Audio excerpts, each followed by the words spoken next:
काफ़ी लोग ऐसे होते हैं जो आते हैं और कहते हैं कि हमने अपनी डाइट भी फॉलो की, हमने अपना फिजिकल एक्टिविटी भी, फिजिकली भी हम बहुत एक्टिव रहे, लेकिन फिर भी अभी तक हमारा वेट जो है वो उसी पॉइंट पे स्टक है। तो इस टाइम पे आपसे कुछ ऐसी गलतियां हो रही होती हैं जिनको आप इग्नोर कर रहे होते हो, और वो गलतियां जो ऐसी होती हैं कुछ ऐसे क्रूशल फैक्टर्स होते हैं, कुछ ऐसे इंपॉर्टेंट रोल प्ले करते हैं आपके वेट लॉस करने में, जिनको आपको अंदाज़ा नहीं हो रहा होता कि आखिर वो हैं क्या।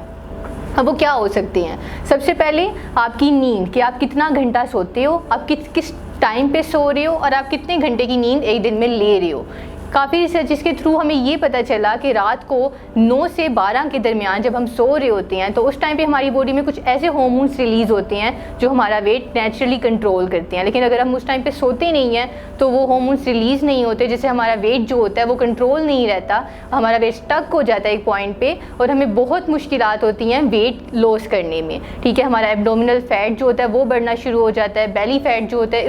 इस तरह के जो इश्यूज़ होते हैं और जितने भी हार्मोनल इम्बैलेंसेस होते हैं वो हमारी बॉडी में होना शुरू हो जाते हैं, जिसके बाद हमें पहले से ज़्यादा भूख लगना शुरू हो जाती है, प्लस हमारा वेट जो होता है वो एक पॉइंट पे स्टक हो जाता है। तो इस टाइम पे आपको ये कोशिश करनी चाहिए कि जब आप रात को सोते हो तो तकरीबन 9 से 10 के दरमियान आप सो जाओ, ताकि आप 9 से 12 के दरमियान में आपकी इतनी नींद होनी चाहिए कि आपकी बॉडी में वो चेंजेस हो सकें, जिसके बाद आपका वेट जो है वो एक पॉइंट पे स्टक ना हो।